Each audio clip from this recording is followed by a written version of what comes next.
Da da da da da da da. Ba da ba da ba ba. Move that over a little. Bam bam bam bam bam bam bam. Da da da da da da da da da da da. Ba ba ba ba ba ba ba. Da da da. Da da da da da da. Da da da da da. Da da da. Yep, I think that's good. Perhaps, perhaps that is good. I believe it is so. Yep, there's that. Hello there, this is Unknown Void Cats, and welcome. Welcome to today's stream, where I will be doing, I don't know, drawing something. I actually don't know exactly what I'm going to draw today. First, hello. Hello there, this is Unknown Void Cats. Today's going to be a little art stream, well, art in quotations. It ain't that fancy. This ain't like draw art fully. Just I'm just gonna be drawing some random stuff today. Like, hmm, you know what I could draw? What I was actually thinking about before I started this stream. I could probably actually try to draw some of the art that I usually draw for my ASMR videos. Cause I've had like not streams, but I've had like videos where I've made art. I've had videos where I've like done art stuff like drawing Pokemon, or that one short where I had me drawing, what's his name? Legoshi, is it, from Beastars? The anime? Like I'm pretty sure I had a thing where I was like doing that. Where I like drew him on like for like drew him, recorded, put into short on the main YouTube channel. But I've never had one. I don't think I've had a stream where I've drawn anything. I don't think it's I've had videos but not streams, I don't think. I think I attempted once a long time ago before I went on that like 4 month break. I think I attempted. But I think I canceled like 10 minutes after starting because there's some kind of issue. But what that issue was, no clue. I honestly probably would have forgotten by now. But the thing to mention is all of the stuff that I've drawn on like a video or recorded have just been like Pokemon, which is interesting because one thing to actually draw a lot of and like have had in videos a lot is the drawings I have for my ASMR videos. The drawings that go along the ASMR videos on my ASMR channel. But the thing about those drawings, I've never actually recorded the process of drawing them because I've always done them, on my own, and then assembled them, drawn them, and had them ready to put together with the audio and stuff. But I never actually shown the process. So I thought maybe it would be an interesting idea to draw something like that. These probably won't be like drawings that are actually gonna be used for ASMR. I'm just gonna be, drawing the Unknown Void Cats. A basic version at least. Nothing too fancy. But anyways, I guess I should probably go ahead and get started. Stop yapping. Actually do what the stream is about. Anyways, first, get the little head. That's how I usually start off with the Unknown Void Cats. Okay, that's gonna be too big. We're not gonna have room for like the ears or head or anything. I started too big. A little big there. Start with the head. Nope. I think this. I'm just gonna. Nah. Nah. You're gonna see in this that, yeah, the drawings that I usually make for the ASMR videos are very trial and error, especially because like I don't got a very professional setup. Like I don't got no fancy fancy old drawing tab or nothing. I'm just fully doing this in a random like paint app on the computer with a computer mouse, aka like slowly giving myself carpal tunnel probably doing this. That's why I don't do it in a very fancy way. I mean, I also draw with like I also draw physically, so at least I'm not always drawing with the computer mouse. So I'm not completely giving myself carpal tunnel. I do also draw like physically with pen and paper. But that's for like, but that's harder to record because I don't got like a good camera or nothing like that. Like I actually made like a in person or like in cat video where I like ASMR video where I was like, well, not drawing specifically, but I was showing off some of the stuff in my sketchbooks. But that was like extremely like scuffed stream where like not stream video like ASMR video because like I didn't like I have a little webcam. I have like a small like cheap pro like very cheap webcam, but not like an actual professional like camera that can like go down. And the thing that was very scuffed about it is because it was a webcam, not an actual camera. The webcam not meant to stand up on its own. Like it has like a little it kind of has like it kind of like the thing that it's connected to is like curved kinda. I'm not very good at describing it. The thing that the webcam kind of like the actual camera part stands on is like this little curved thing because it's meant to be like latched onto the top of your PC or whatever so that can like go the camera can like look at you. So because of that, it's not meant to be like standing on a desk or it's also meant to be like pointing forward and stuff like maybe slightly angled down, but it's not meant to be directly pointed down. Like it doesn't work very good for that. So to get it to do that and essentially have it kind of act like a regular camera, I had to do some stuff with it. I had to like really mess around with it, and I don't like how that came out. I had to essentially just stack it up super high, like stack up a bunch of objects next to whatever the sketchbook that I was gonna show off. And then what I did with those objects is I essentially, hanged like made it super high up, and then hang the webcam hanging off the tower of stuff, so that'd be like pointing down, and then essentially use that to. Nah, that ain't going right. That's not how it's supposed to be. Let me undo this stuff. That's not it. Nah. I don't like how that came out. What I was been saying is so I stacked all the objects up and then, hang them off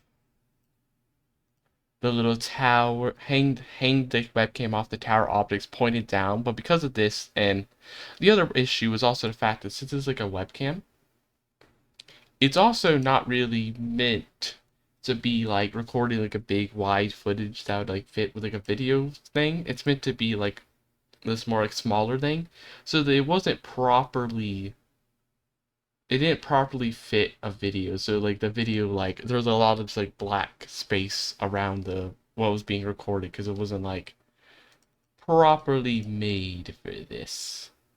It was definitely the webcam definitely was being used in a way it was not supposed to be used. It didn't want to be used to record an ASMR like that. I still starting to forget starting to forget how to draw my thing. My little cats. I'm getting I'm getting rusty. I need to like lock it in and why am I forgetting this so much?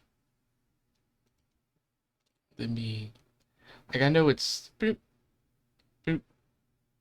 I think it's because I'm too busy just I'm too busy talking. I'm unfortunately what you'd call a really bad really bad multitasker. I cannot talk and do stuff at the same time. Not very well at least. So that is like slightly messing up my ability to do this, but nah, I got it. So what I was saying is like so I got all that webcam and I did all that, but it was like not the best. Like the quality probably wasn't the best, and also just like there's a variety of things with like how the thing was small and just all that stuff coming together. And also the fact that it was so like cumbersome because I had to literally have it on top this like giant tower of objects, which wasn't the safest for the camera or everything around it. Because literally I had like this big container. I had a big container, and then I put a stack of like books underneath it to like add extra height. Like it was literally going as like it was like towering over me. To like so I could because this webcam like I can't maybe I couldn't like change its zoom I wasn't able to like change its like zoom, so it was like super zoomed out, and so I had to like have it really far up so that it wouldn't be like super zoomed in to like the footage wouldn't be super zoomed in on the sketchbook, because obviously then you'd see like maybe half a picture. You wouldn't be able to see like you see like maybe a quarter of the page. You wouldn't be able to see too much. So because of that, I really needed to make that giant stack. But because of that, it's like not the best setup, I would say. Especially because there's also like showing a lot of there's like it's showing it shows like a lot of like random junk that I don't want to be seen. So I had to like crop out different parts of the video when like recording it. So like this wouldn't work. So it wouldn't work for a stream because obviously you can't like crop out mid. You can't crop out the stuff like camera mid the footage midstream. So obviously a setup like that wouldn't work. I would need like an actual proper camera to like actually draw physically, like I usually, because that's how I usually actually draw for my own personal. Whenever I just draw for my own like personal like practice and stuff, I usually draw physically because that's a lot easier than drawing with a computer mouse. It's not as easy to draw that way. So usually I draw physically in my sketchbooks, which I'm currently on my fourth one at the moment. My fourth one. Also, interesting thing, you actually may be wondering, or maybe you're not, why I have a webcam. Because that is an interesting story. Because it's interesting because I'm not like, I don't record myself. I have, my little PNG down in the corner here. You got the little PNG. Obviously, I'm not using the webcam to like, I don't know, record my face or something. So that does ask the question of why did I randomly have this like super cheap like $10 webcam. That does ask that question. And the answer to that question of why I had randomly had a webcam if I was going to be using it as a webcam for recording, my face or anything. And that is, I was actually early when I got it. Like I got this I think I got this webcam before I started the ASMR channel. Like it was a while after I started the main channel, but I think it was before I started the ASMR channel, I think. And so essentially the reasoning behind me getting this like webcam was actually because I wanted to become a VTuber. So I got this whole webcam because you need a webcam to like track your face and stuff to move model. But then I ran into a slight issue. You see, I didn't quite calculate in the fact that to to be a VTuber, you kinda need to have a VTuber model. And then I was like, oh yeah, oh yeah, kind of need a model to be a VTuber. And so I was like, this webcam doesn't really do a lot. Because I don't have a model to use it with. And obviously, I ain't gonna be buying a model. I don't got that kind of stuff. I can't be like tossing out a few thousand for a model. And so I was like, wait a minute, I got an idea. I got a crazy idea. What if I just make the model myself? And then I tried to do that like a week after getting the webcam and coming to realization that I don't have this. I have a VTuber model, so what am I going to use webcam for? After a week after that, I decided I'll make my own VTuber model. But then it came with the problem of, so this was like months ago. Like it was probably like not last year, probably be the beginning of this year. Because for those who haven't like heard me discuss this before in like ASMR channel, like who haven't heard me talk about this, I started drawing and like getting into drawing around December last year. Because I've always, of course, drawn throughout my life somewhat. Like everybody probably draws at least a little bit. Like I've drawn, whenever I was in like elementary or middle school in an art class. Not so much in high school because I was never in art class in high school because I wasn't much of an artist. But like in middle school and high school, obviously, I'd draw occasionally for art class. I'm not middle school, high school, elementary, middle. I'd occasionally draw for art class, and then in high school, I would like rarely draw, like not for art class, but like sometimes for like a random project or something. I would sometimes have things where I would be drawing, but it was like very, very rarely. I was like definitely was an artist. I could draw like stick figures, and that was it because I very rarely draw. It'd be like maybe once a month kind of thing, like maybe. And so was that I wasn't an artist at all. Like I've had moments in the past, definitely in like middle school and high school, where I was like, oh, I want to, art looks so cool. I want to become an artist. Or like I want to not necessarily become an artist, but like, oh, I want to get good art. But it never like stuck. Art is stuck the word. Am I using that? It never stayed. No, is it never stuck with me. I think is how you say it. I don't know. I'm starting to struggle with my words there. It never stuck with me quite good. Like I'd like try to start. Like I'd read like how to. I'd read like a thing like how to draw anime girl because that's one of the things that like inspired me or made me want to start drawing back then. Is like I'd watch anime, like various different animes back then. And so that made me like, oh, because of that, I wanna be able to draw like that. And so I look stuff up like that, try to practice, and then I wasn't good, and I was like, okay, okay, I give up immediately, immediately after a week, I would just be like, I would like practice like trying to like draw like the very basic, outline of a body and head, face, practicing how to draw like the anime eyes and various things.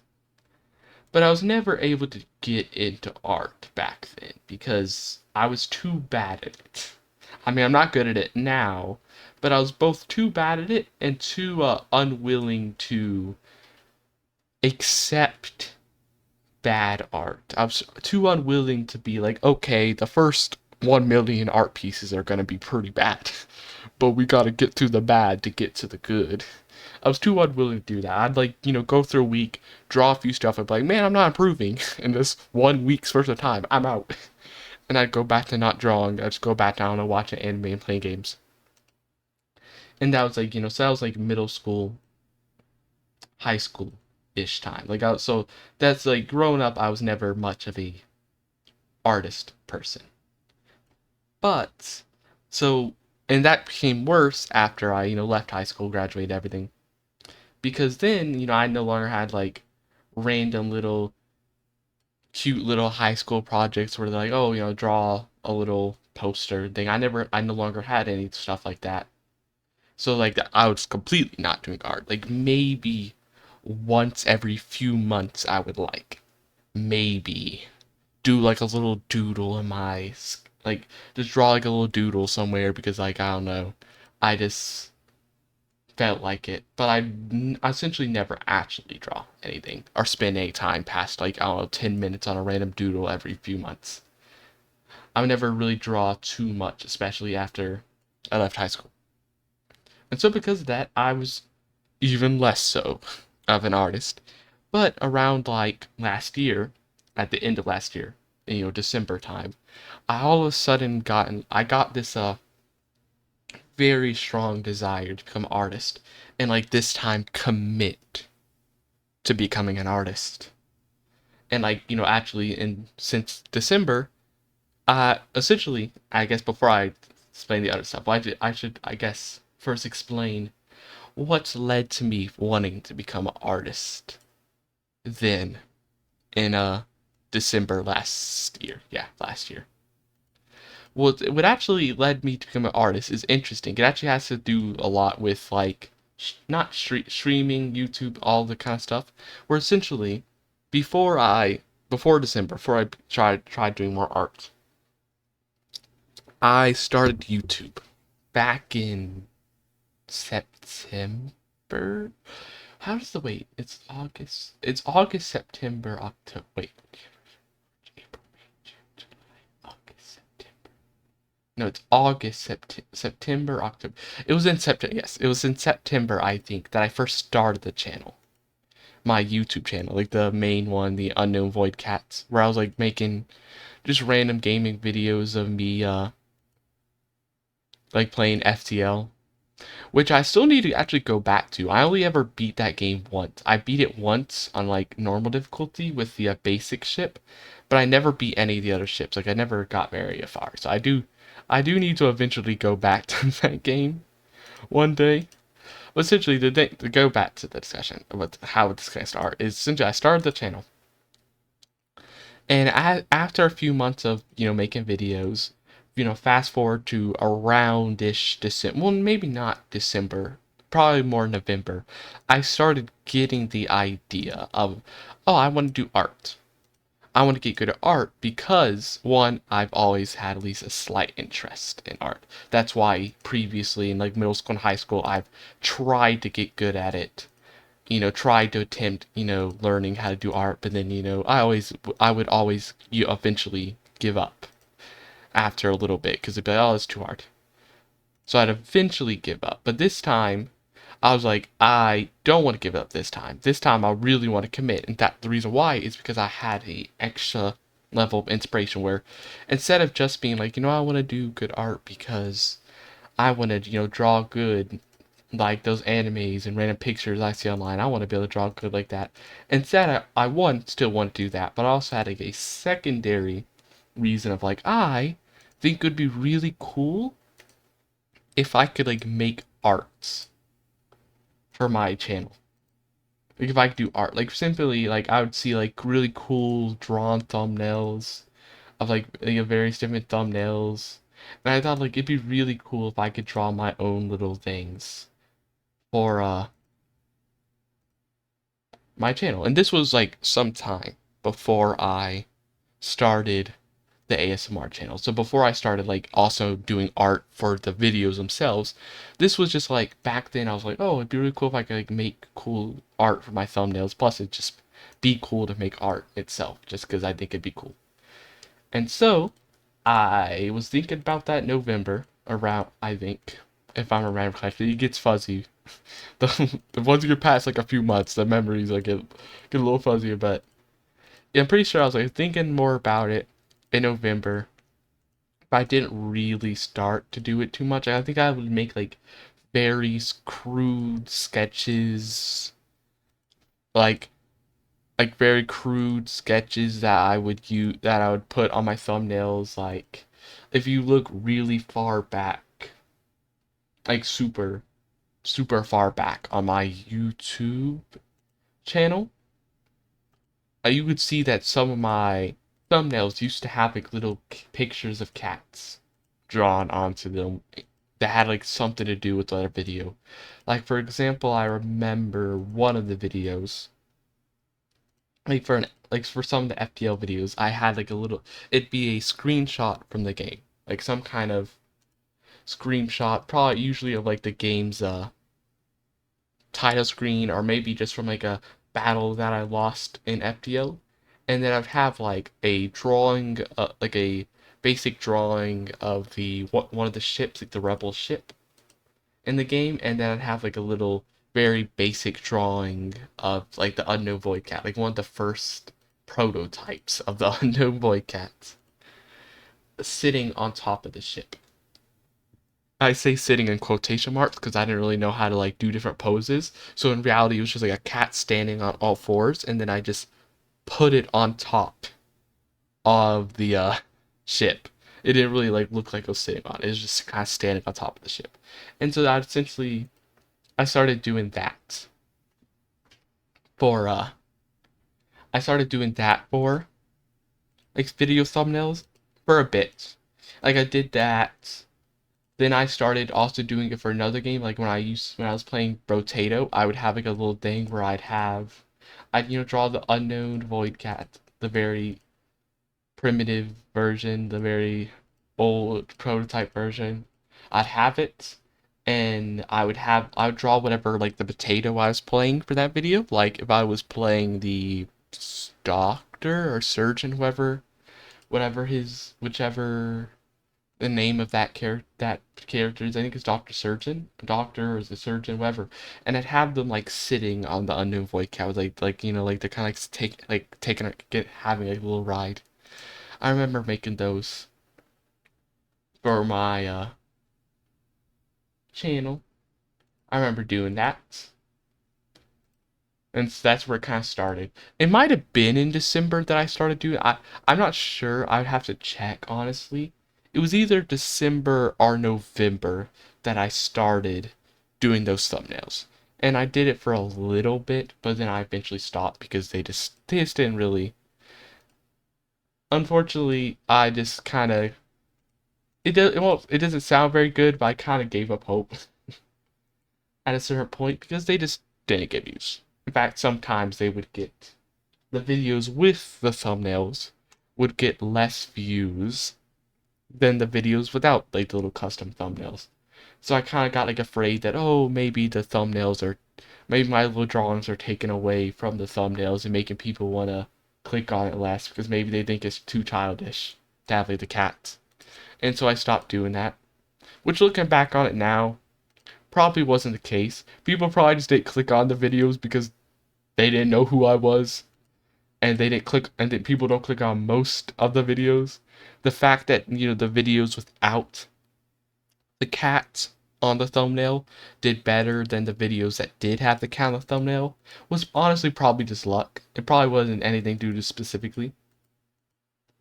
It was likely luck. But back then, yeah, I was like, okay, this is like it's killing the videos. It's making the videos have 10 it's making the videos have 5 views instead of 10 views.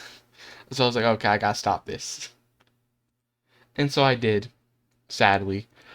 But luckily despite stopping that, it did not end up becoming a complete stop to my drawing because luckily while I did stop making those thumbnails, I didn't let it stop me from drawing completely. I just stopped doing the thumbnails. But what I essentially did was like, okay, maybe I'll stop doing this because maybe people just don't like the art because it's too simplistic. So what I did is that around December, like December, maybe middle of December last year, I started drawing in like a sketchbook. Well, not a sketchbook per se at this point, because once again, I was just starting out at this around December, really, so I didn't have a sketchbook yet at the time because I had known that, previously, as I mentioned before, like I've tried to get into art and around like middle, high school, not elementary school. I was not smart enough in elementary school to even know that I was to have any aspirations in life. Uh, yeah, but like I've tried to get into like drawing and art and stuff in middle school and high school, but it always, ended after a week or so. So because of that, I was like, okay, I'm not going to like get like a full sketchbook and all this stuff right now because like I'll probably give up again. I'll probably just give up like a half a four, so I'm not gonna get an entire sketchbook. Instead, what I did is I just used like a random notebook and I had these two random notebooks. Like this little tiny one for something and this like bigger one that I had left over for like previous school year like years ago from like classes years ago. that I just had left over that didn't get really used up very much. And so I was like, oh, you know what? And what I'm gonna do is I'm just gonna draw in these. This seems fun. I decided to draw in those because it's like, okay, what I'll do is I'll start drawing in these, and then maybe if I am able to like fully commit, get into art, then I will maybe get a sketchbook. And so what I did is I drew, filled up the entire small one, then I filled up the entire like big one, and then I just like slowly did that stuff. Slowly building out each of the two notebooks until I finally finished them, and I was like, at that point I was like drawing every day or every other day at least, like drawing something in those notebooks every day or every other day. So by that point I was like, okay, I'm like decently to art. I'm not good at it, but at least I'm like drawing every day and I'm trying to practice. Maybe nothing creatively I'm drawing, maybe I'm just drawing like random Pokemons, but I'm still like getting the practice trying to draw something every day, and I'm like getting consistent about it. Like I'm actually drawing every day, every other day at least, rarely skipping more than that. So it's like, okay, I filled out an entire two notebooks. I'm gonna actually try getting a sketchbook, and then I did that. Fast forward, months, I had slowly filled out those sketchbooks. One of them has its own little title, like little cover piece on the front too, which is cool. And I would just slowly and steadily fill them out until I got to the fourth one, which is like probably 20-ish, not 20, maybe like 10% finished currently, like 10% filled out. And so that's kind of like where I am currently is my drawing history, I would say right now. Is I started not I haven't been drawing for a very long time. I've only been drawing since like December, but that's around when I started. Though I didn't start super huge in December. I just started drawing in those like basic notebooks every few days until I could slowly level up to like every day, which is what I do now with my sketchbooks. I at least draw something every day. Usually it's nothing crazy or very creative. It's usually it's usually just me drawing Pokemons because currently I'm on a kind of journey to draw every Pokemon in the Pokedex. And I'm currently on the high 300 something Pokemon, like the high 300s and something Pokemon. I don't remember exactly what Pokemon. I don't remember exactly what Pokemon I did. I just drew some actually earlier, like a few hours before this stream. But I can't remember its name, but I'm currently like in the high 300s, I would say. So I've like slowly been doing that. Slowly been drawing, trying to get my goals finished. And while I do that, slowly slowly also get good at my own creative drawing besides like I'm trying to like draw slowly, get past just drawing like fan art and like things like Pokemon. I'm trying to slowly get into developing my own creative drawings. And so that's what I kind of do with the ASMR channel, like when I draw like my little cats and stuff. Though it's not the most creative things, it's just like a very, very basic drawings, black and white drawings.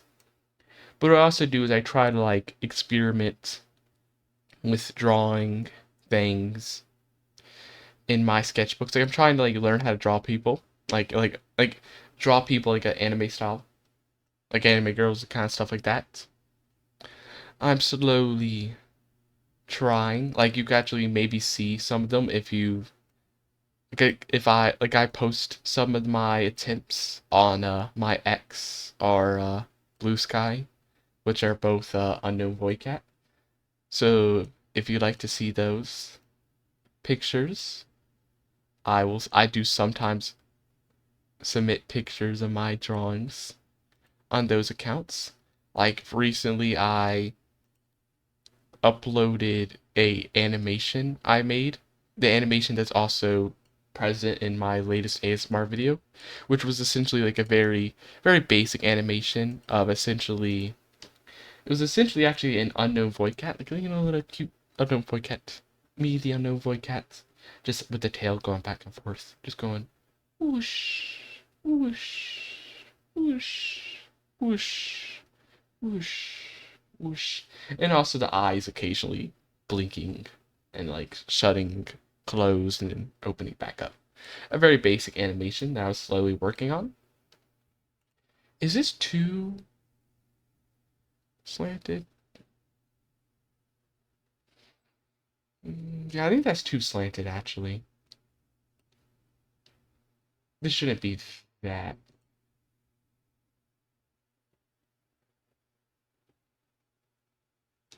Is it?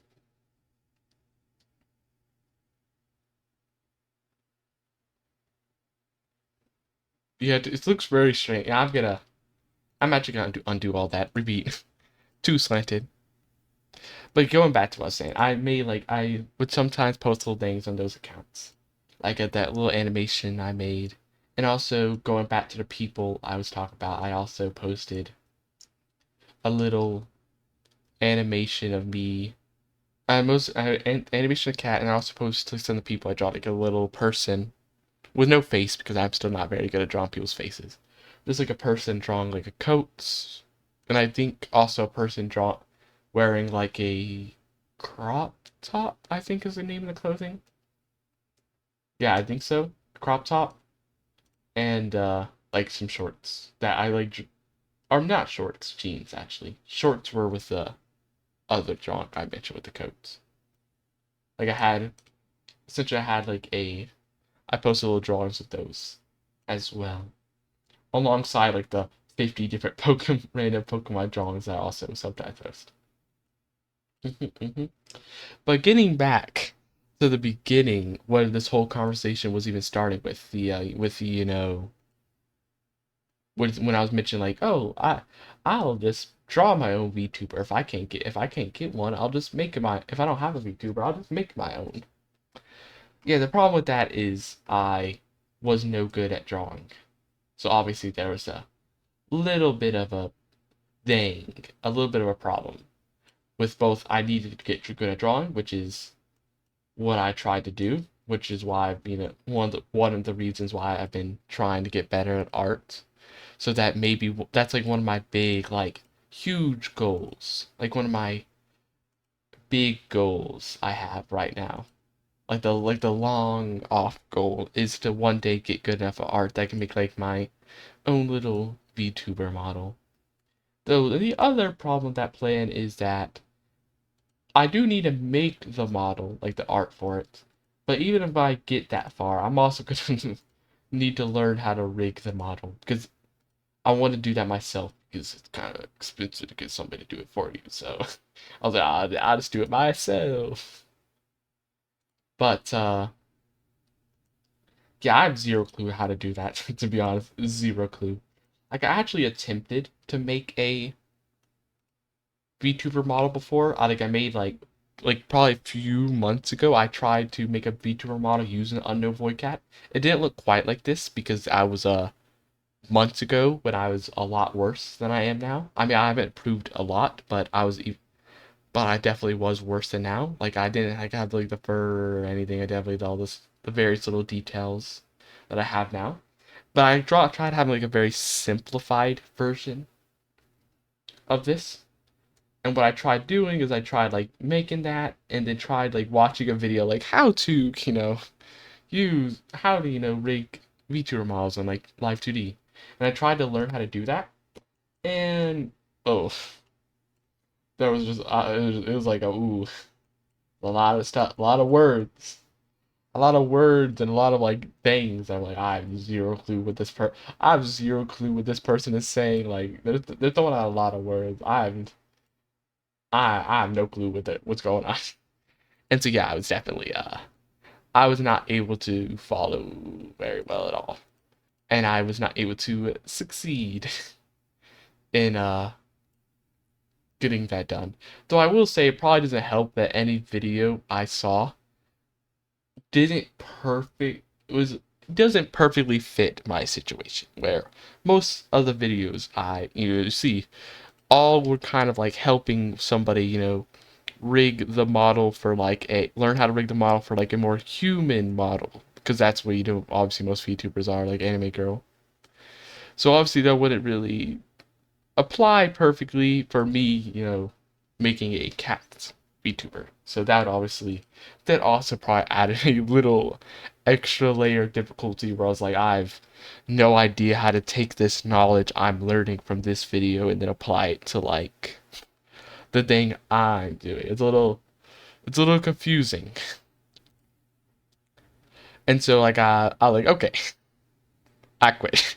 I quit. We're good. We'll do this later. We'll do this later. Not right now. We'll do this later. Not right now. I don't want to do it like that. No, maybe more like this. Doop. And so I was like, yep, let me approve my art more before I could do that.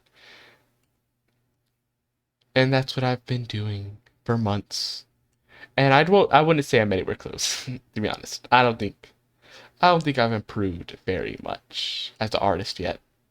I'm very, very slow at getting stuff done. Don't got the most level of talents there. So I'm like, okay, perhaps in another 100 years, and yet in 1 century later, I will achieve my goal. But that's like one of my big goals I have, is that perhaps one day I will like make my own little thing. Because there's like there's a lot of various reasons why I wanted to make that. A lot of variety of reasons for my desire to make a VTuber bottle.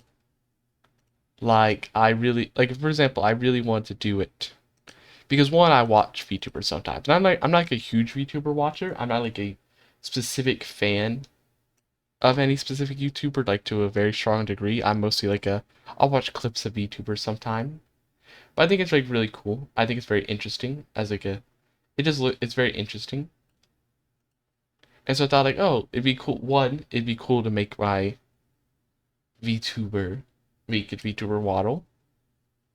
And I also think it'd be like good for the channel as well because of the fact that, I don't exactly have a thing that makes me stand out in any ways. I'm not especially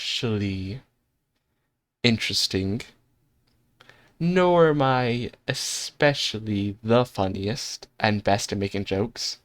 I mean, to be honest, even if I did have a good joke at mind, I wouldn't be able to deliver it because my conversational abilities is not the best. So I was thinking like, okay, we got that. We also got the fact that I'm kind of, faceless. So that also, isn't the best because people like having like a face to look at and connect to the whoever they're watching. So that's like a little bit of like almost a negative against the channel, the YouTube channel. So I was thinking like, okay, what if I become a VTuber? I both like VTubers. I think they're interesting. I like how they like the art style, and I would like to do it myself. Plus, it'd help like with the fact that I'm like a nameless, right, faceless. I mean, it put I'm a faceless, YouTuber and stuff. Like it'd put a face to me by having this VTuber model, and I think it'd be really cute. I just need to learn how to make that and improve how to make that. Improve my art as a whole before I do all that. Are these shelves too close together? I think they are. I'm actually gonna undo that. I don't like how close they are together. I'm gonna cut that out. I didn't cut it out very good.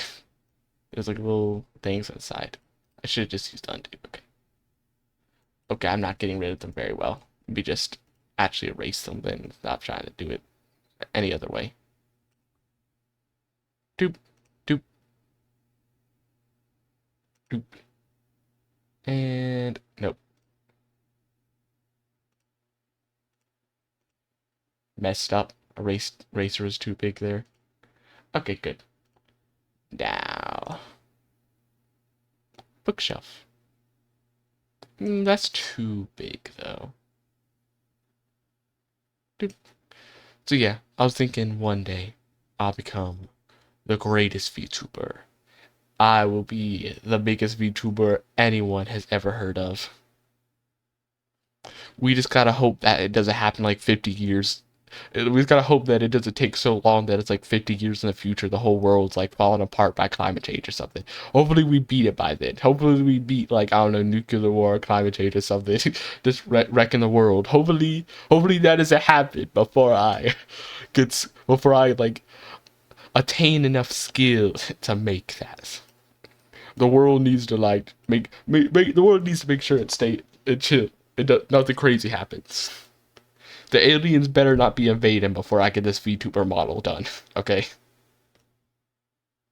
I need to get this stuff done. That before then. I'm realizing the issue. Yeah, I messed up there. No. What am I doing? What, these things are not properly spaced out. Well, they're way too uneven. Okay, there. That's a bit more even. I was too busy talking. Too busy talking to even realize I was making them uneven. So that's one of my goals. Of course, the other goal is, as I've mentioned, to be able to make these super beautiful, elaborate, elegant, amazing thumbnails one day. That is my other aspiration, my big goal as well with arts. And what would be like some more goals? I have like a lot of random like dreams, because that kind of just happens sometimes. You ever just be like randomly sitting down one day and like you just come up with these crazy dreams, and then you're beep, beep.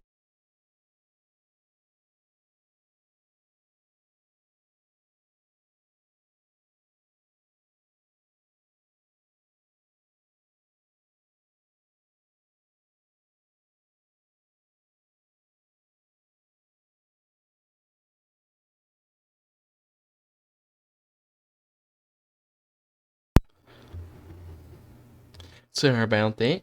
There's something I had to check real quick. But what was I saying? How have I already forgot? It's been 10 seconds. Oh wait, no. I remember.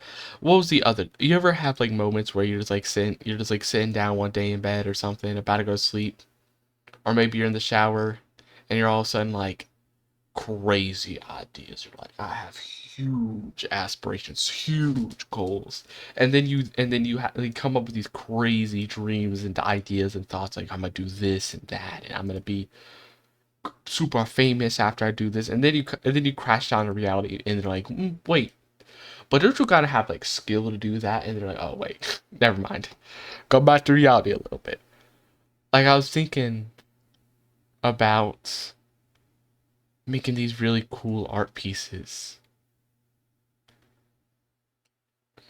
Now, like I was like, I was like sitting down, using the bathroom, and I had this crazy idea of like a crazy art piece. I don't know if anybody's done something like this, maybe something similar, but I had this idea for this like interesting art idea, and it would be like, so it was kind of like a game idea. Like it was like, to describe it was essentially an art in like a game.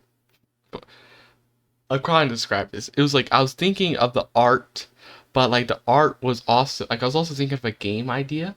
But then in the game, I was thinking of like what would the art be like, and I was coming up with these cool art ideas.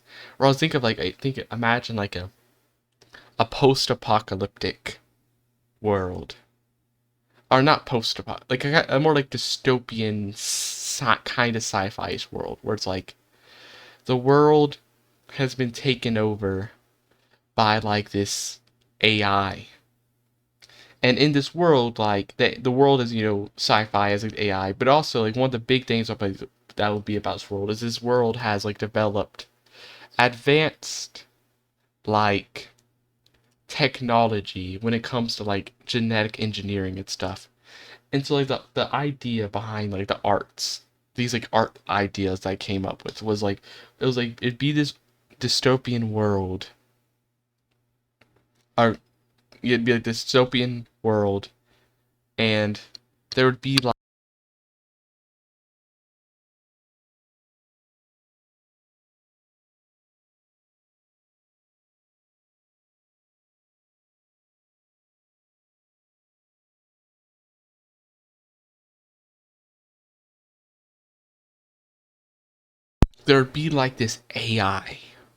this AI that ruled over the populace, and people and what it would essentially do is anybody who disobey the rules or wouldn't properly do the job in the way that they were supposed to would essentially be punished by having there's by essentially being mutated by the AI, and the AI's twisted sense of trying to mold them so they better do the job or better make up for whatever they did. For example, an idea that I came up with would be if somebody were to litter, or they don't, or they waste their food, they let meat rot, they don't they let food rot, they don't properly eat the food that they were given.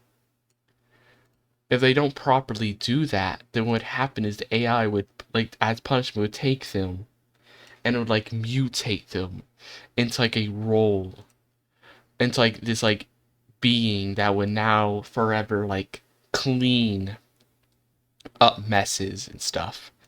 And essentially what it'd be kind of idea how AIs the AIs, it'd be kind of similar how AIs nowadays, the way they kind of work is they just there's an amalgamation of a bunch of ideas all coming together to form stuff. It would be kind of like this, where the way the AI would work is to make people, to mutate people, when trying to mutate these people to fit these roles or jobs, and and as punishment, it would take various sources of information, random bits of information together to form this mutation. For example, the person who wasted food, to mutate them into a form where they can now clean up rotten food and trash to make up for the food they've wasted, the trash they've littered. They would be mutated into this cleaner, and the cleaner would be, and the way they're mutated would be based off of various ideas of scavengers and decomposers that the AI has information about. It essentially mutate the person to be this vulture hyena vulture hyena fungusy earthworm kind of creature, where the idea I had, which actually what we can do is I'll try to make a crude sketch of what it'll be. It's not gonna look very good because I this why it's not gonna look very good, but it's a crude. I haven't made this drawing, but I had the idea in my brain for maybe when I'm better at drawing and can actually bring it to life. I had this idea where essentially it'd be a person. Their head would be turned into this vulture thing. Vulture. I don't know. Let me try racing actually. Their head would, they'd essentially be mutated, so they have the head of a vulture. They'd have the head of a vulture. The giant beak. And then so they'd be so they'd be standing up, kind because they're they were a human for mutated. They have the head, the beak of a vulture. Then they'd have the wings of a vulture. Their arms would be crudely turned into the wings of a vulture. Then they'd have the legs of a hyena. I don't really know what hyena legs look like, so we're just gonna be they'd have the legs of hyena. Let me try. Hyenas have spots, don't they? They'd have these they have spots, don't they? So they have these hyena legs with vulture arms. Let me just write that down. They got vulture. Vulture. Vulture. Just to make it more obvious. And they have I don't know, beady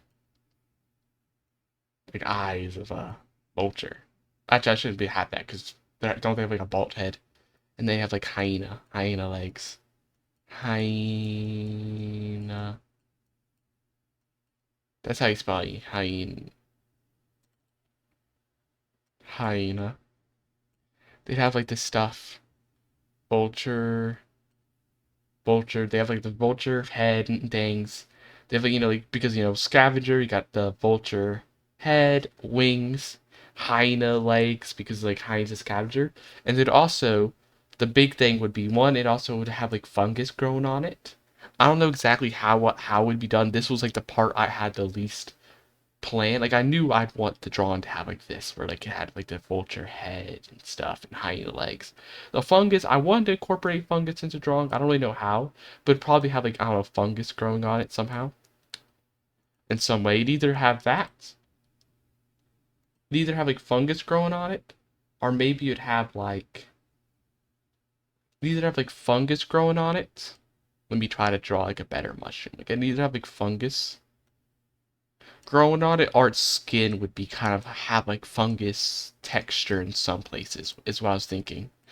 And then the big part, the part that I thought would make like a really cool like horror piece, would be it have like its mouth. Like I don't know, I don't really know how to draw like open mouths very well. So it'd have like the how do you really draw like a mouth open? Like it'd have like let's just say like this is the vulture mouth. And the interesting thing, it'd have like earthworms coming out of the mouth. Like, so it'd be like a crazy thing. And this is where like the game aspect came out of it, where I also thought it'd be like interesting if these like art pieces existed in like a game where like you'd see this creature in like a dystopian world, like you wake up, and then all of a sudden like it already looked creepy, but then it turns to you, opens its beak, and then there's just earthworms coming out of the beak, almost like tentacles coming out of the mouth of out of like the beak, like a million little tongues. And I thought that'd be really cool. I thought it'd be like really cool as a horror idea. So you'd have like these earthworms. I thought that was a really interesting idea. I don't know if I'm exactly like I don't got exactly the perfect little skill for it drawing yet. I'm not a very good artist. Like I could probably draw like a very crude drawing of it like this, but I don't think I'd be able to truly bring it to life yet. Like I think I need to get a little better at drawing first. Let me make this more fun. It's like I think I need to get better at drawing first before I can do this. But this was like the cool idea I had, like almost like a shower thought kind of idea of like this like horror creature where you'd have like this vulture monstrous like because like the AI mutated this human because they let food rot, so it mutated them into a form that could like make up for the mistake that the make up for the mistakes the human did. Like it can better like serve society now to make up for for its crimes. So it'd be like literally mutated to like perfectly be the perfect cleaner now, like the perfect like janitor. But like the it's like so twisted because the AI is just like taking jumbled bits of information all together to form what it thinks would be the perfect cleaner. And so it thinks this would be the perfect cleaner because it has like the vulture head because the vulture is the scavenger, the hyena legs because the hyena is the scavenger, the fungus and the earthworms decomposers. So I thought this would be like a very interesting concept. Also, I had like a few more other ideas. Like this was one of the creatures. I had a few more ideas. These ones aren't as like these ones aren't as concrete. Like these one, the ideas I'm about to say aren't as like thought out as this one. This like is my most thought out one. This one, the one I was thinking about a lot more, where I had an idea for each little part. But I also had like a few other concepts of like creatures that could exist. Like maybe like some kind of creature that like tried to run away from like the society. Like they tried to escape the city or what country or whatever the AI is in, whatever it be. I don't really know much about the world building. I just have the idea of the you know, I just have the idea of the creatures. But there'd be like, what would it be is like somebody who tried to escape the city would be punished by being turned into like this kind of like watcher. Like it'd be like this kind of like hybrid between like an owl, maybe with like this. Of course, I don't have like a super big idea of what it'd be like, but it'd be like some kind of like owl, maybe with like a giant eye or something, maybe with multiple eyes. I'm not really sure. Maybe multiple eyes, maybe just one big eye, and it'd be like stuck. Like it'd have like broken wings, and it'd like be stuck into the ground. And it wouldn't be able to like fly away. All it could do, and it'd have like this very strong voice, and essentially all it would be able to do is just sit here, watch for anybody else who escapes. So essentially, as punishment for the person escaping, they are now forever like turned into this form that now all it can do is watch out for anybody else who escapes. They can no longer escape. They're stuck in the ground now. They don't have the wings. All they're just this twisted monstrosity that all they can do is just watch out for anybody else who's escaping, trying to escape, and to just alert everybody to what's happening with his like loud voice. And also, like, it wouldn't even be able to attack the people it spots. It would truly only be able to alert everybody else to attack, all the other stuff to attack that person. It literally wouldn't be able to move. As like punishment for trying to like, for punishment for trying to run away, it can no longer run. It can't do anything like that. That'd be an idea. This one, of course, isn't thought out as much as the vulture. The vulture, I know each little piece, kinda. This one is more like I just know the vague idea. Like I know I want to make some kind of owl. I just don't know how. Like I don't know. I don't really know if like do I want multiple eyes, one big eye, and like I'm still like wondering like how it will be rooted into the ground. Like maybe it'll be like a plant-like thing where like its legs are turned into vines. Maybe it doesn't have legs, or maybe I don't really know how it would be stuck in one place. And I don't really know how like the loud voice would be conveyed. Like maybe it just has like a big mouth or something. I don't really know for sure. But that's like the vague idea of this creature. Also had like a few other ideas. For example, the other idea I had was kind of like a attack dog kind of thing. This one's even more vague, and this one's a lot more similar to what this is pretty like similar to stuff exist in like other media and horror things. It'd be like some kind of like hound like creature. Arr. It'd be some kind of like hound like creature, like this horrible hound creature.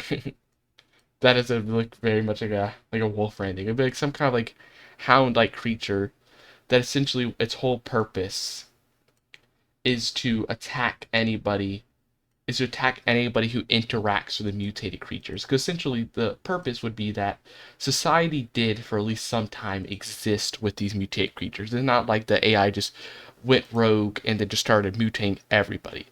At the beginning of the world's building, it'd be like the AI kind of going rogue and mutating people, but it's only doing those who went out of line.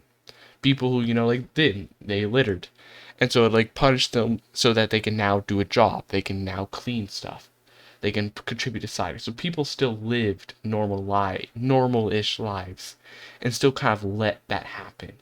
And so this is where the dog creature would come in. Is that in that society, anybody who would like feel sympathy and like try to like show kindness or help out or feed these like mutated creatures, anybody who tried to feed them would be turned into this like attack hound dog creature. And they would essentially, their whole purpose now would be to attack anybody else now who tries to help the mutated creatures. The mutated humans. That would be their entire purpose. Of course, this one's very vague. Like I have the idea of what what the punishment is. Like they try to feed the monsters or be kind to them or talk to them. I have an idea of what the punishment would be, of like what would cause them to be mutated. So I have an idea of what the cause would be, and I have an idea of like I have a vague idea of what they would be like. Like they'd be some kind of like on all fours, like mutated attack creature. I just don't know what like all the mutations combined together. Like I don't know like like how this like a vulture, hyena, earthworms.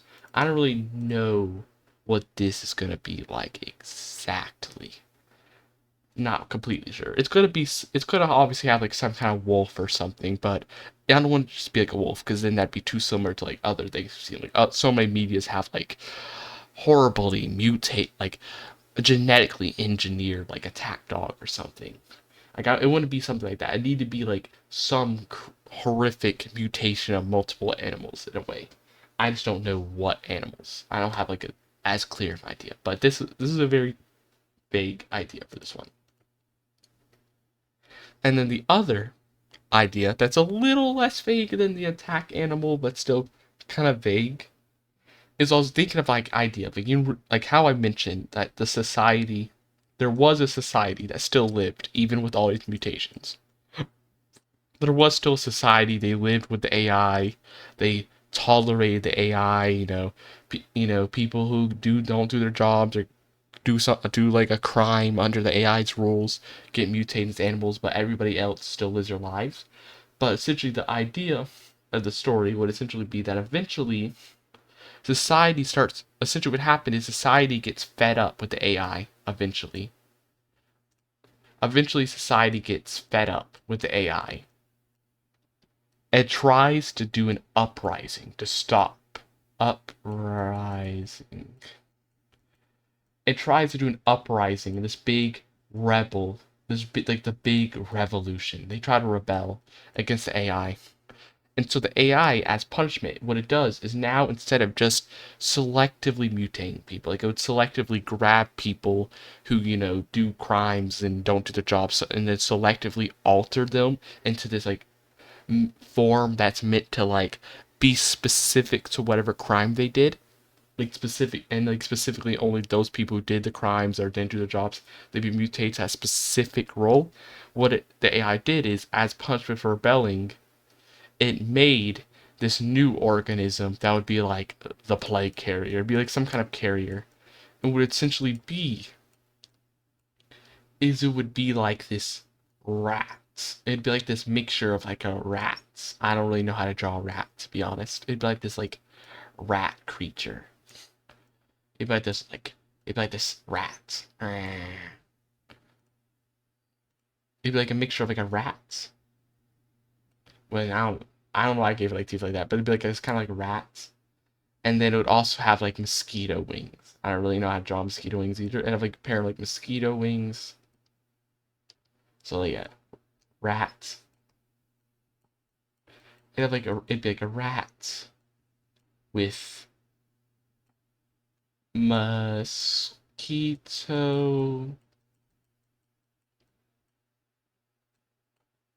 wings.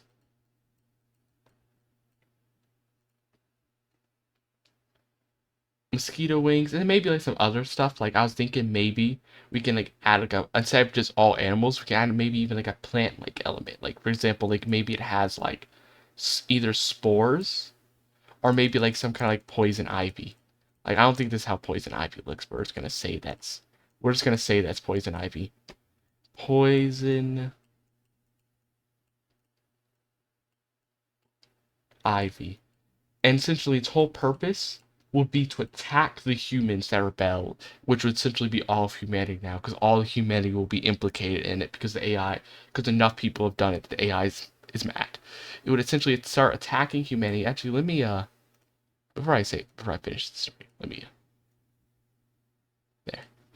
This thing would essentially be engineered to attack humanity and affect them, because what the carrier would do is, unlike the other creatures, which would have require the AI to, grab a person and then, with its machinery and everything, it would selectively mutate that person into being like this specific form related to its crime, and it'd have to like choose which thing it'd be mutated into and like combine all these stuff together. This creature whole purpose would be to indiscriminately attack people and then mutate them, no matter what they've done or who they are, mutate them into another one of the carriers. So it essentially it mutate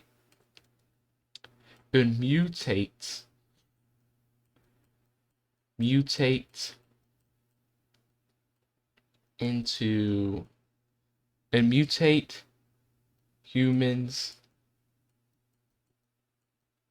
into it, and mutate other humans into it, into being this carrier thing. And so essentially that's also the reason why we have these like negatives.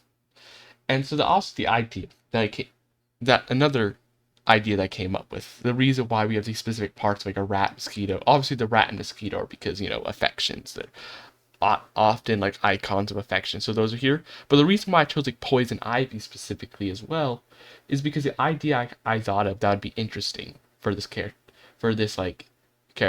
this mutated creature, would be like if you look at some of the other creatures, while they look horrific, and while it's like horrible that these mutations all came together, it's like almost like the mutations tell a story about how the AI try to do good in a twisted way. Like the vulture, all these parts. These are all parts of like scavengers and decomposers because the AI wanted to make the perfect thing that could like clean up raw stuff. It can eat the raw stuff. It clean up, decompose things, pick up the, fix the trash. Like it was like the perfect decomposer, scavenger in the AI's mind.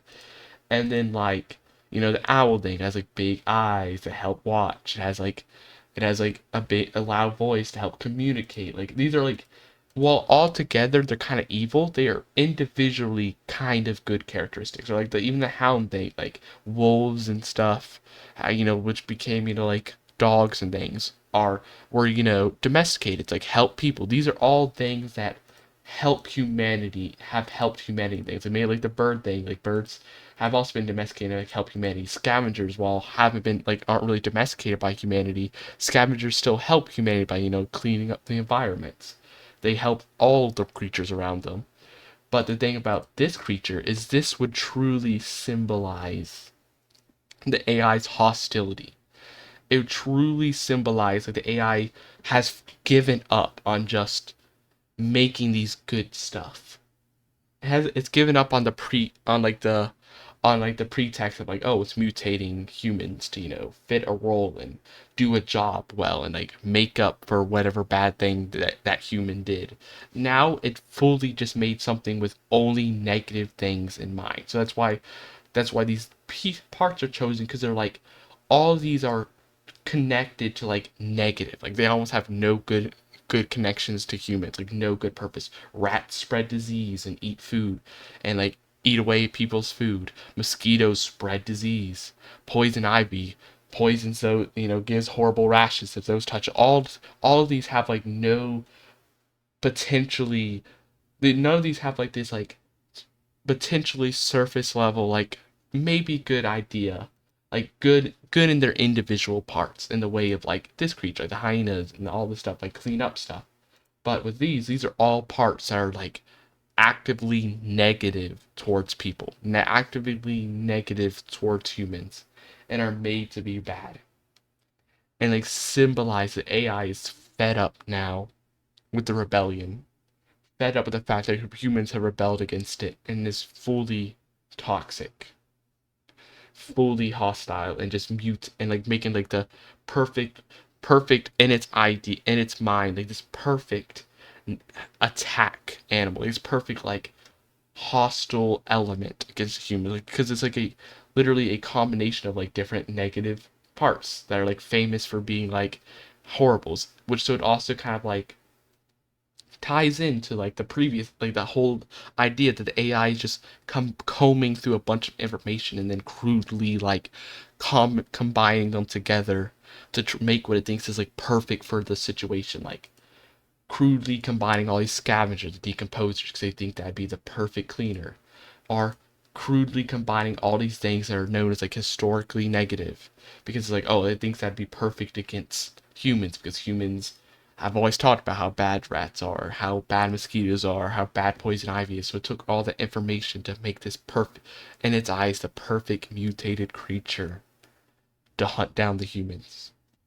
But yeah, this was my little idea, a little fun little idea that I had, like a little almost like shower thoughts that I came up with, like all these different like very interesting like horror idea. I think I don't know if anybody, I know like there's like some horrors are similar to this, but I don't know if any of you have done it specific like this, where like the AI mutate people to like fit this role in this way. But I thought it's interesting. I thought it'd be a fun little horror concept to maybe draw 20 years from now when I'm getting enough of John for that. That was one of the concepts I had. One concept. And what I'm actually going to do is I need to grab something real quick. I'll actually be back in a few minutes to talk about another idea I had, another interesting like drawing concept, a whole concept I also had besides like these little horror things. But see you in a few minutes. I'll be back.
And with that, I am back.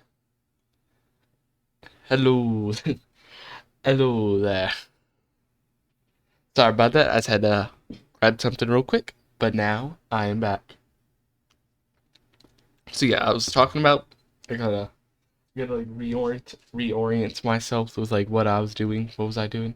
Oh yeah, I had so we talked about this. And so now I was about to talk with my about my other idea I had. Now this one I should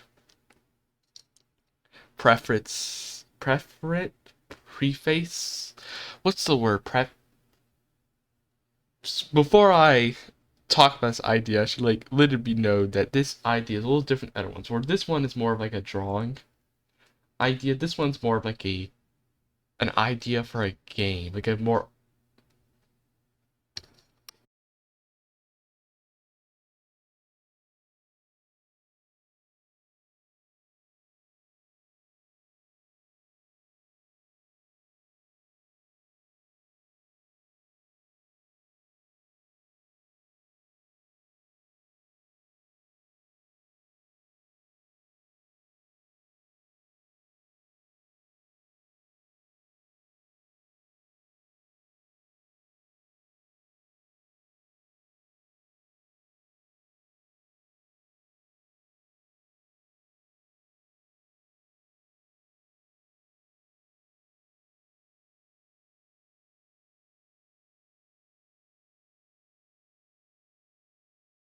Sorry about that. I thought I heard something. I had to check what I thought I heard, but I think it was I think it was just a fan outside. Or like the air conditioning in the house, I mean, not the fan, like well it has a fan in the air conditioning, but like, you know what I mean. What I was about to say is this idea is like a very broad idea. This idea I'm about to say is a little bit more a little out there, more out there than even this thing. Because this is an idea for a game. Now, the problem with that is, obviously, I have zero idea. I have no game knowledge besides playing games. I don't know how to program. I don't know that nothing like that. Game stuff? Nope. No clue. No clue how to make games. But I had this whole idea for a game that would be like this huge game. So the idea of the game would essentially be I don't know if games exist like this. There's certain parts of what I'm gonna describe exist in like other games, but as a whole medium together, I don't know if all these things exist. So essentially, what there'd be is the entire game. I thought I heard something again.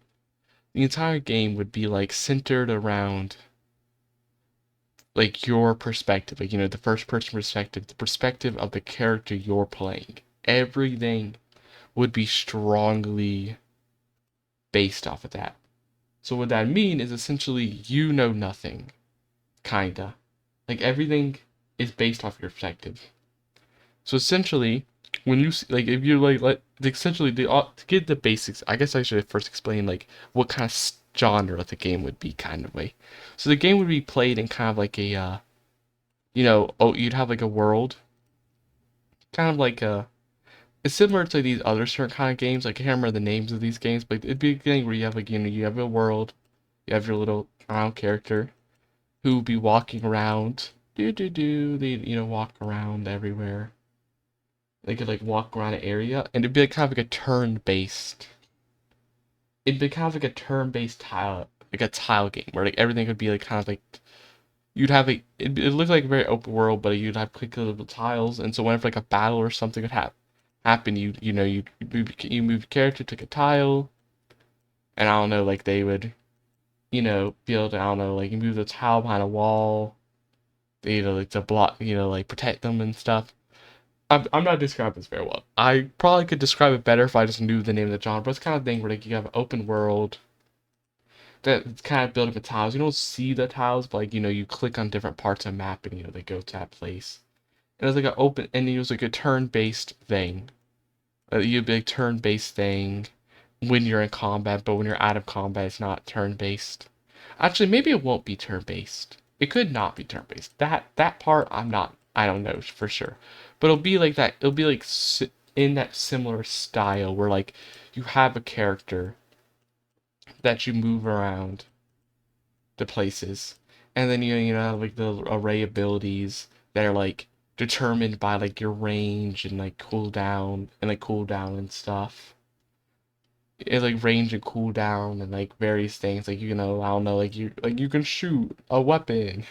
You go meow. And then maybe it goes cooldown for like one turn, but maybe it's not a turn if it's like real time and not turn based. That part I don't know. That's one of the parts of the game I wouldn't know how to do. But essentially you'd have like all these different abilities. You'd be in the round the world. You like go to place talk.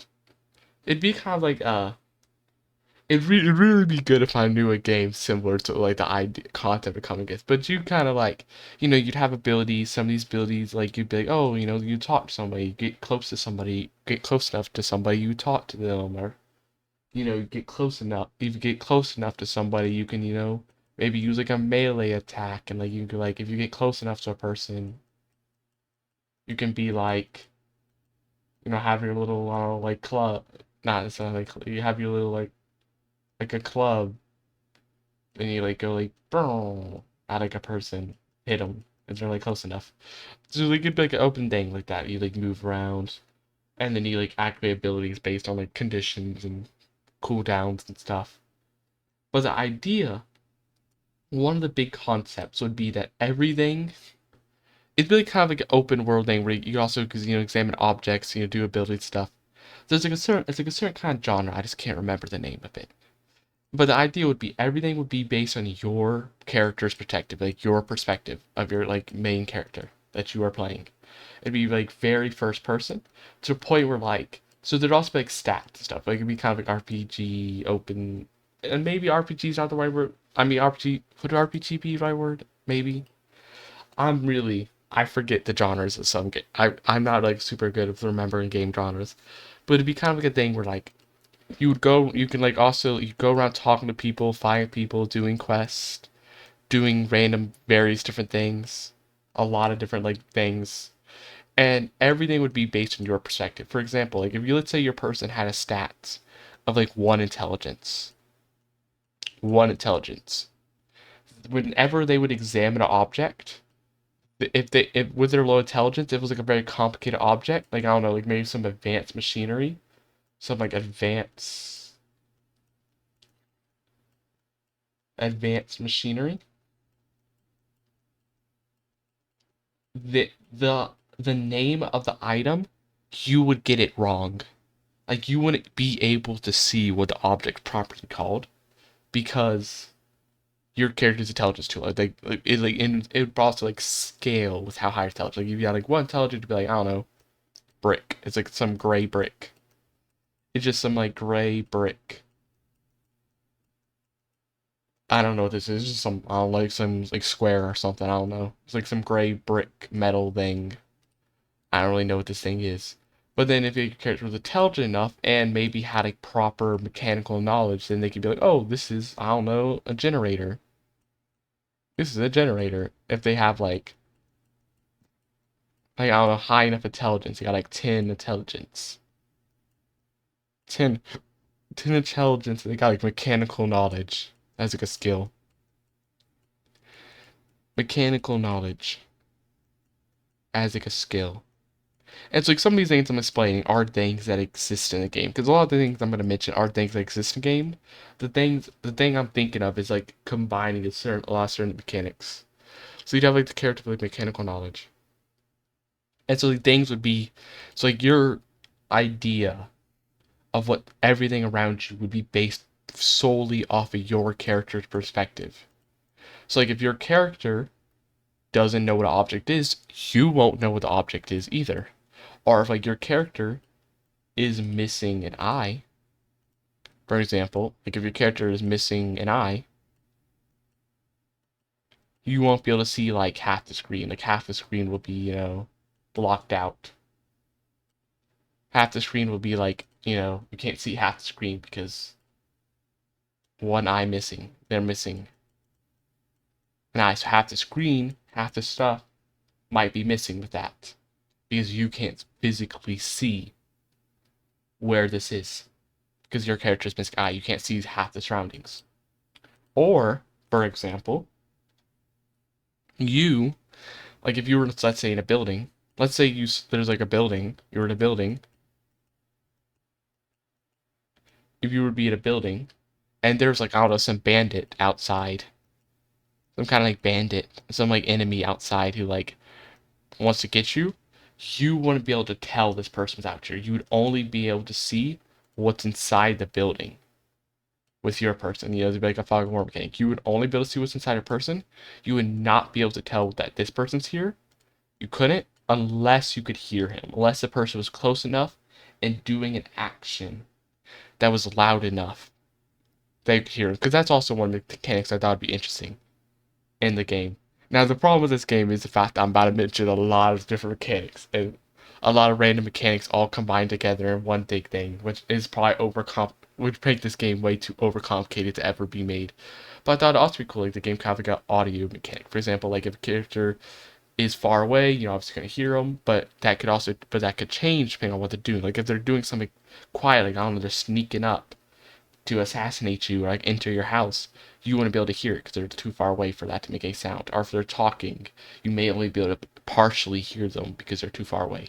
But if they're doing something loud, like I don't know, like they got a little gun, they go boom at your like they're shooting somebody, you would be able to hear them because even though they're kind of far away, that action is loud enough that you would be able to hear what is going on. So that would be that thing.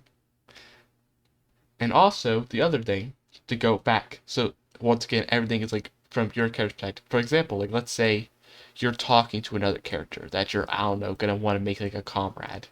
You're talking to somebody. You will not be able to know anything about the other character.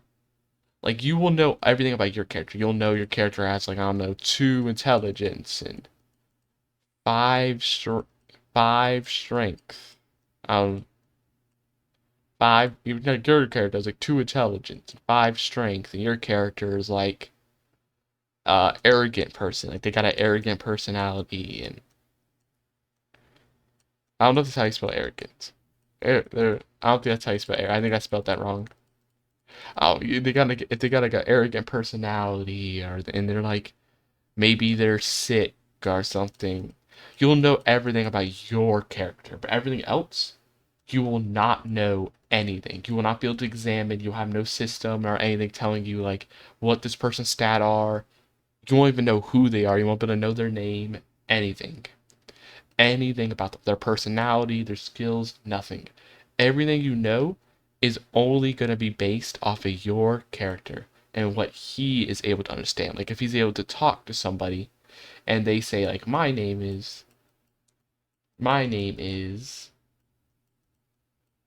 blank, then you'll be like able to see like, oh, their name is this because I your character knows that.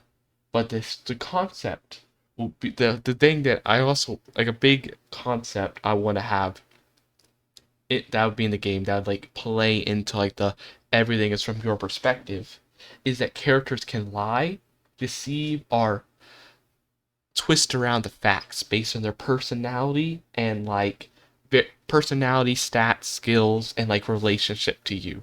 They may lie. Like they may say my name is this, but their main name might not be that. Their name may be something completely different than but they lied to you because maybe they're deceptive, a very deceptive character. But you won't know that. Your character doesn't know that they're deceptive. They're just gonna think, oh, this person is, that. Their person is that, whatever they told me, and then you will see like, oh, their name is this now. So what you need to be doing is you as a player will need to be you taking the information, the conversations, and trying to like piece together like, okay, is this person like, from the information I know, is this person lying to me or not? And also you could put, and what you could also do, another thing that will like you, the part of detectiveness, is that you'll have your character. Your character could maybe potentially, like, let's say, be a detective or like be like very detective, like be very charismatic and stuff, and like pretty smart, like be very good at like stuff and stuff. So your character might be able to like, let's say, help you out and be like, oh, this person's lying, they're lying. they're lying, and then that'll like help you like, okay, they're lying, because of A, B, because of whatever reason your character gives, they're lying. So now, you know that this character is lying, and so you can like use that information. But the thing is, because everything is from the perspective of your character, the person you're playing, and it's not like okay, I should say it's not like a perfect perspective. You don't see the thoughts of your character. You just know everything about your character. You know everything about your character, but you don't have your character's perfect thoughts. You are not omniscient. Is that the word? But you know everything about your character. Like you can't see your character's thoughts. So for example, if your character is for example, like if your character actually no. I got that wrong. If you will know your character's thoughts. So you will know like if your character you will know if your character is like lying about something. If your character, yet you're playing is lying, you will know that. So you don't gotta worry about that.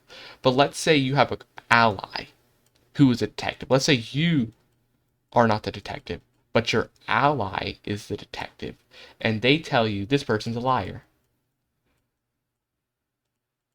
That's not how you spell liar. Liar. They tell you this person's lying to you. Since you only see your person's thoughts and stats, if that person is the detective for you, they could be lying about this person's lying, also based on just how this person could be lying based on their stats. Your ally could also be lying. For example, an idea I had is that there would be maybe different races in the game, like like maybe like a kobold, maybe there'd be like a harpy. Like this is like a very vague idea. I'm not like perfect idea of like exactly what they'd all be, but they could be made like a harpy, or they could be like a goblin. Like there's like various different like stuff that could appear. Maybe like a little. That's not really like very goblin like, but they could be like a little goblin. And so what could happen is, let's say maybe this dude who's like a human detect your ally is like a human. He may hate goblins, and so because of that, he may lie to you that this goblin is lying to you when you ask him to tell you use the detective abilities. Your ally may just lie to you that this goblin is a liar because he hates goblins. He's racist against goblins. He hates them. So he'll just tell you, no, that's a bad goblin. He's lying to you. He's like has bad intentions for you. He's up to no good because he hates goblins. And because you only see your character's perspective, even your own allies, you can't directly control them. You can only tell them what to do through your characters, because that's also another thing. Your character, you can use abilities for your characters. You can tell your character, go punch that guy, go talk to that guy, go shoot that gun. But you cannot do that with your allies. Your allies, instead, to use your allies' abilities, you have to command them with your guy. With your main person, you have to command your ally to be like, hey, go talk to that dude. Hey, go like tell me if that person's lying or not. Hey, go shoot that dude. Hey, go attack that dude. But to get off a click, like go on to like a side conversation. To take what's the word? To go on like a side conversation, like for a second. The way this also works is like, you remember how I mentioned earlier that if you are in a building, you will not be able to know what's happening outside unless you can hear it. This will also play effect with your allies. Like if you can't see your allies, they're not close enough to talk to, and maybe you don't have any like a radio or something, you will not be able to command your allies. They'll just do whatever they want based on their personality and maybe what you told them previously. They'll do whatever they want because you have to be there to command them because you don't control your allies. You can only control your person who who like one step over controls the allies. And so because of that, because of how in fact you have no idea you don't have all the knowledge of your ally, it's just your person. He could be lying. Your ally could be lying to you, and this could be a perfectly innocent goblin. So you not only do you need to like kind of have like pay attention to the conversations and details surrounding like that you're the potentially hostile stranger like this random goblin, but you also even need to pay attention to your own ally. Like you need to know based on like previous conversations you need with your ally. You need to know like, okay, is my ally potentially racist against goblins? If so, maybe I shouldn't trust him to be a good detective when we're talking to goblins, but maybe for other stuff I can trust him to be good for goblins. And maybe not goblins, maybe for other species he's okay as a detective. He won't lie.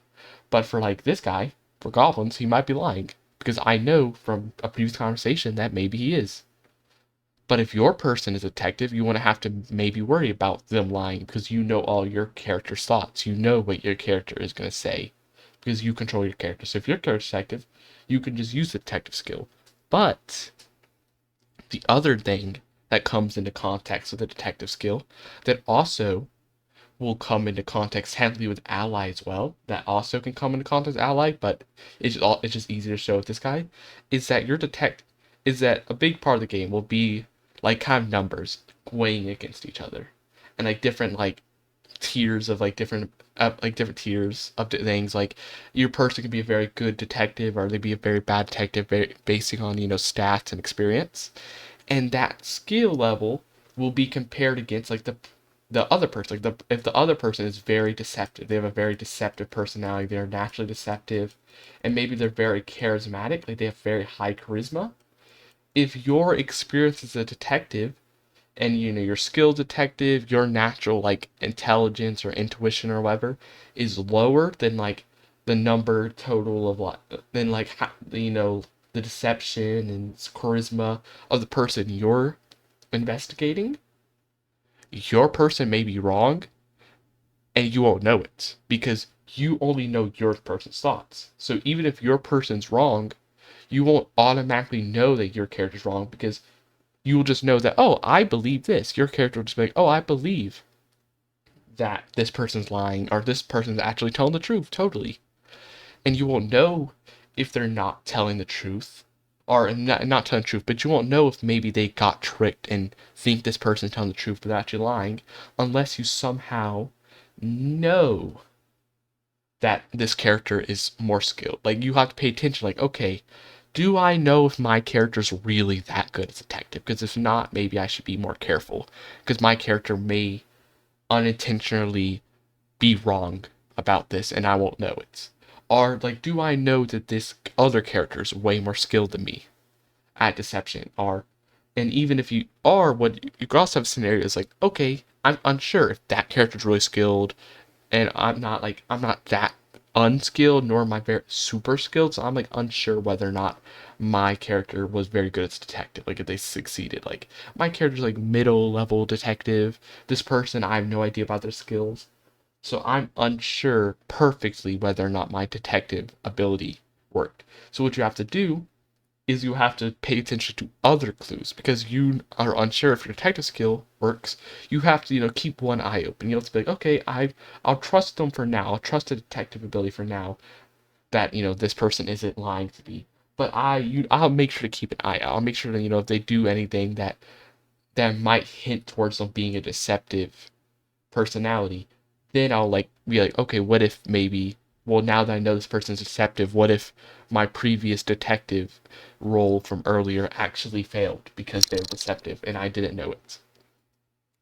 So the whole concept of the game is going to be, those different stuff all influenced by the fact that you only see from your perspective. That's a big concept of the game. So that's one layer of it. Now there's multiple different. That's one big layer of it. There's a lot of different content I came up with this game. I literally wrote over 1,000 words, like a random thing, talking about different details I thought would be really cool to be in the game and different ideas and concepts I thought would be so cool to have the game. Which is really funny to do this. Is to write all this stuff. It's like writing a story you'll never publish. like a story you'll never publish. Except this is even worse because I'm like writing all these stuff about a game I know I'll never make because I don't even know beginner level coding. I know nothing about coding, so there's no way I could ever make a game like this. But it was still like a fun thing to think about and like write about. Like I wrote over 1,000 words about this thing, and so another concept. So we talked about all things due to perspective. Perspective. Another concept in the game would be relationships, and by that I don't just mean like like love relationships, but like relationships as like a total, like all relationships, friend, ally. And so another concept I thought would be cool in a game is that relationships will also be will also will also be influenced by the whole mechanic of you only see from your character's perspective. What I mean is, for example, you relationships can be different from two different characters. So like it's not just gonna be like, oh, this you befriend this guy. Now you like let's say you befriend this guy, you make him your ally. Now both of you have that relationship towards each other of ally.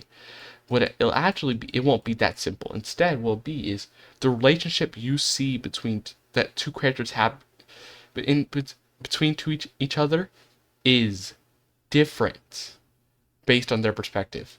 And you will only know what your character sees per the person. You won't always know what how the other character sees you, unless you have context clues hinting you towards it. For example, let's say you recruit somebody to be your ally for like some kind of quest. You recruit somebody to be your ally. So you see them as an ally, but maybe they have some kind of like anger towards you. And they're like a deceptive person. And they chose to be your ally because they think that would be a good opportunity to get close to you. So maybe they see you as an ally, but they could also see you as a rival at the same case. And that's another thing I thought would be interesting with relationship mechanics, is that not only will the relationships vary between the two individuals, like it's not like, oh, if you're an ally, they're both if one person sees the person's ally, they both have to see each other as allies. No, people can have different perspectives on like what they think the relationship, how they view the relationship. And there's multiple overlapping relationships. Like it's not just like if you become an ally, if that's all you are an ally. Like you can have multiple things stacked up, not just one thing. So like you just see them as an ally. You only have one relationship with them because you just recruited them. You don't really have any over like big ideas about them. You just think, oh, this is my ally. But they think you're an ally because you did just agree to be an ally, at least for the moment. But they also think you're a rival because they chose to be your ally because they want to get something out of it, to like somehow like maybe betray you in the future. So they think both. But you don't know this. You only know that they're your ally based on your perspective because you agreed to be an ally with them. So you know that they see you as an ally, but you do not know this other thing. You don't know they see you as a rival until you maybe like find out through like maybe listening onto a conversation that they have with another character and finding out that they see you badly. And then that could like maybe help you understand that this person is my rival. Which actually, and to talk about that as another thing, is you is so you will never is that because everything is based on your character perspective, you're not gonna have like this like perfect like, oh, you found out this fact, now you have like the stat screen like this character is this thing for sure. The game is telling you for sure that this character is your rival. No, it's just gonna be every like thing is not set in stone. Everything is only based on your character's perspective. So even if like now above the character's head it says like, oh, this person's your rival, that doesn't mean the game is telling you for sure this person's your rival. The game's like, you found the hidden piece, you know this for sure. No, it's all based on your character's perspective. So you could be wrong. Your character could be like, oh, I think they're rival now. So now, because from your character perspective, this person's my rival, it's always going to say above that character's head that, oh, you're my rival. But they could be wrong. This person could not be the rival. They could instead not think that. It could actually just be that they maybe misunderstood the conversation. Or maybe they were lied to. Maybe somebody else told this character, your character, that your ally was going against you and that they're have bad intentions for you. So it could everything. So your relationships is also based on your perspective, and there could be multiple relationships overlapping at once. Like for example, the ally and other thing. Or for an example, another idea I had. Like let's say maybe maybe you like seduce a character. Like you get and you get a relationship with like a character. So you got like you, the player character, and you got another character. And you like seduce this character for into being in a relationship with you. So you're both siege. So the way that to show another example of how perspectives be different, like because this scenario I showed you before, while one of them thought each other as an ally and rival, they both still thought of each other as allies. But in this example, I will show you how like they can both have completely different thoughts. Like for example, let's say you seduce this character. This character thinks that you are their lover, so they see you as their lover. But you do not see them as lover all. You do not both share this and then like maybe have one other thing that's different from each other. You don't even share at all anything because they think you're a lover, but you may see them as an enemy. Because perhaps maybe your character is like very charismatic. You seduce this person for a quest to like get close to them to assassinate them for a quest. So you have completely different relationships, and they don't know just how just how everything you know is based on your perspective. Everything the other like NPC characters know is also based on their perspective. They see you as a lover, and they think that you're their lover, even though you don't see that way. You just see them as enemy, but they don't know that because they think you are genuine. And so that's just a little example of how I think the system could go in the game. How I think it could work out.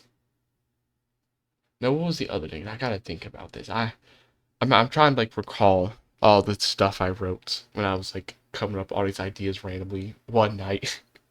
I could just like and like this big like huge like whoa, that got this crazy idea and like just writing 1,000 words. I have to like try and remember some other ideas.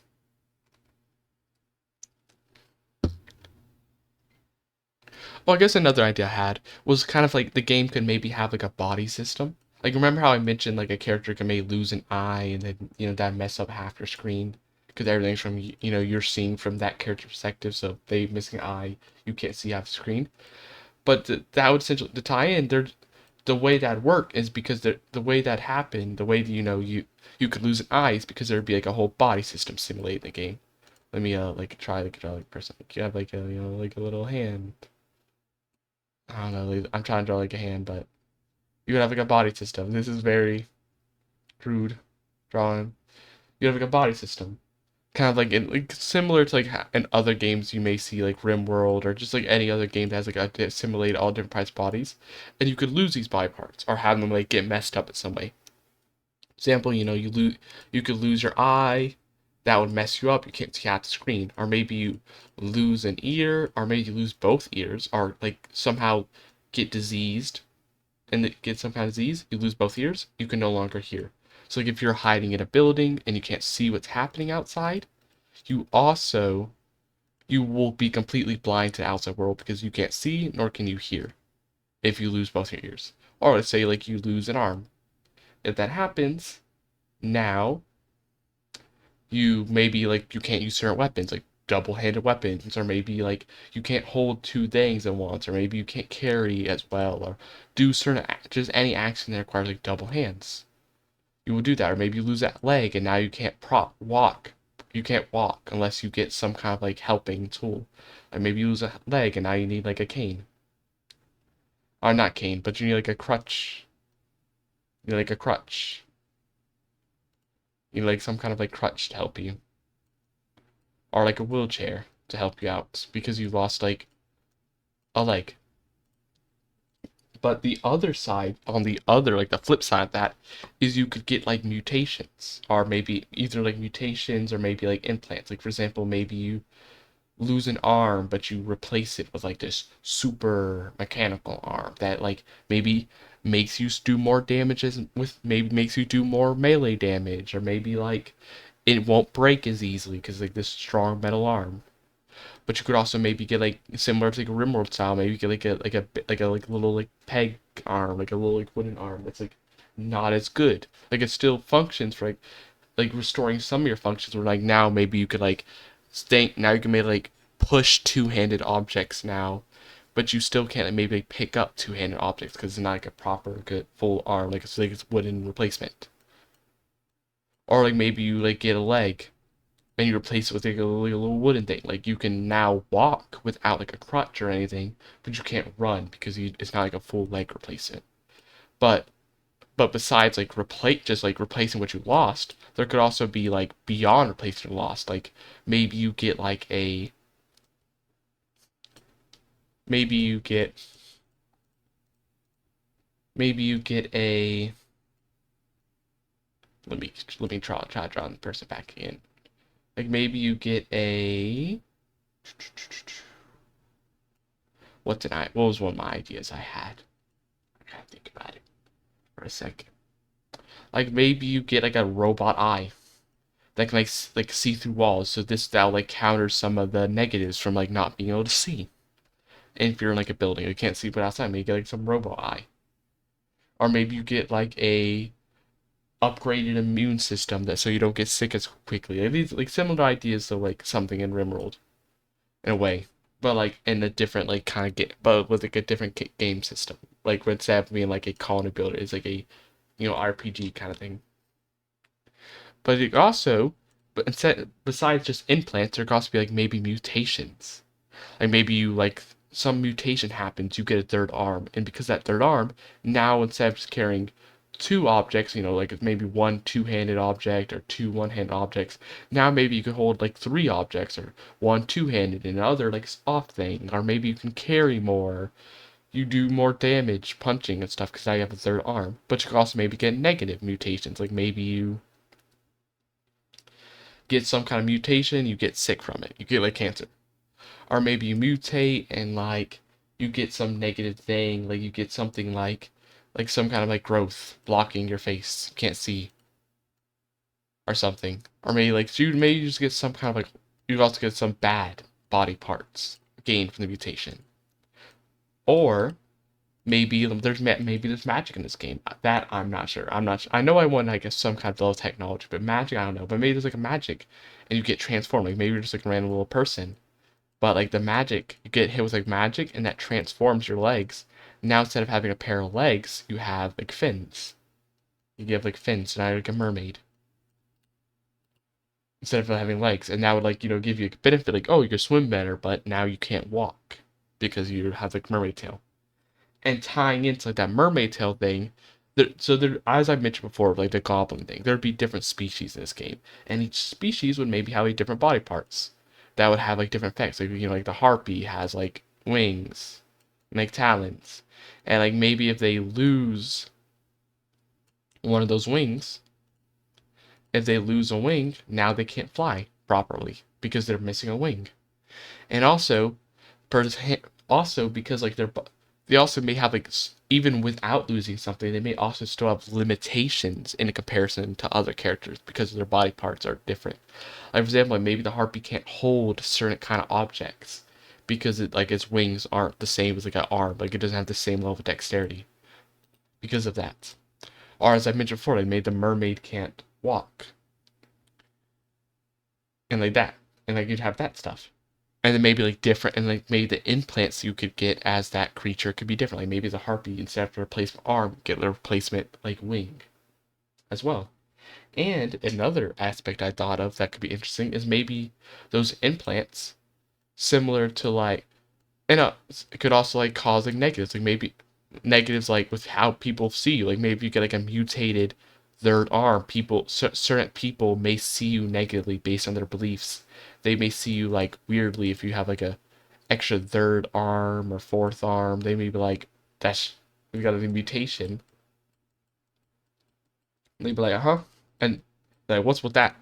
And they may see you negatively, so maybe they're not as willing to be an ally as you, or maybe they're more likely to attack you. So that's like the whole body system mechanic. I thought would be interesting with that. Wow, that's how long is this shit going on? How long has this been? It has been about 2 hours. 2 hours, but I've been rambling. I've been rambling for a while about random stuff. But that was one of the ideas I had a game. Obviously the game ain't gonna be made because I have zero clue on how to make a game. And these are probably I don't even know how feasible that would be as a game because that's like I'm just throwing what I Stitcher was doing was just throwing a lot of random concepts all together in like one big jumbled mess. But I thought it was like interesting, like a game like that could be interesting with like all these different little things all coming together. Like there's like one big, there's one big, huge like painting in a way. But anyways, it's been 2 hours. It's getting a little late for me to be honest, so that's probably gonna be the end of this video. I mean, not videos. I'm so used to like making videos. I just automatically say, I just automatically say that that'll probably be the end of the stream. I hope you enjoy this stream, or maybe the VOD if you're watching this in the future as a VOD on the the Unknown Void Cat VOD channel. But anyways, it's been Unknown Void Cat.